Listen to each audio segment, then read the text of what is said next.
This weekend, we'll continue to look at the best athletes from around the area, athletes whose names you may not know. Paul Stockman continues our series, Unsung Athletes of the Wiregrass.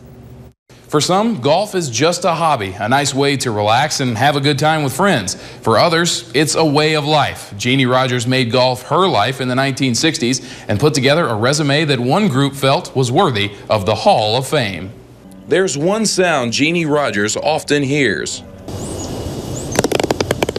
and a phrase she can often say. Okay, see if we can get a birdie. And her golf friends take notice of her skills. We call her Greenie Jeannie because she goes pin hunting, and when she does, she's usually right up there making the birdies and winning the greenies. Golf has always been in her blood. She started when she was 8 and fell in love with the game. I didn't even attend my senior prom, my senior graduation, because I was playing in a golf tournament. Jeannie started playing in tournaments when she was 9. That was a time when female golfers weren't fully accepted, something she experienced when she tried to play in a state tournament in high school. But you had to be sponsored by your high school, and my high school would never sponsor me to play in that tournament. They said it was unladylike to play golf. But she kept at it. Years of competition eventually earned her a spot in Sports Illustrated's top 10 female amateur golfers. She was the only player in Oklahoma history to win the Junior Girls Championship 3 years in a row. She was on a roll, but her career took a dramatic turn in the late 60s. I caught the mumps teaching Sunday school to little kids, and was hospitalized for several weeks and got encephalitis and pancreatitis, and it took me about 2 years to recover from that.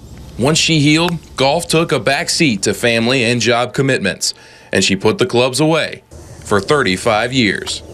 It wasn't until 2 years ago that she picked the game back up, and just last year she received an interesting phone call from the Women's Oklahoma Golf Hall of Fame. The only thing I could say to start out with was wow, because I was just so overwhelmed. To be included, it was a benchmark for my life. Golf is just a nice hobby for Jeannie now, and she wouldn't change a thing. It's a game she loves and one she plans to play for a long time. I hope I can play golf, that the last day of my life is out on the golf course. And until then, her friends will continue to call her Greenie Jeannie. Jeannie has accomplished a lot in her golf career, but she still has 2 more goals on her bucket list. She wants to make a hole-in-one, and she wants to shoot the same score as her age. Matt, back to you.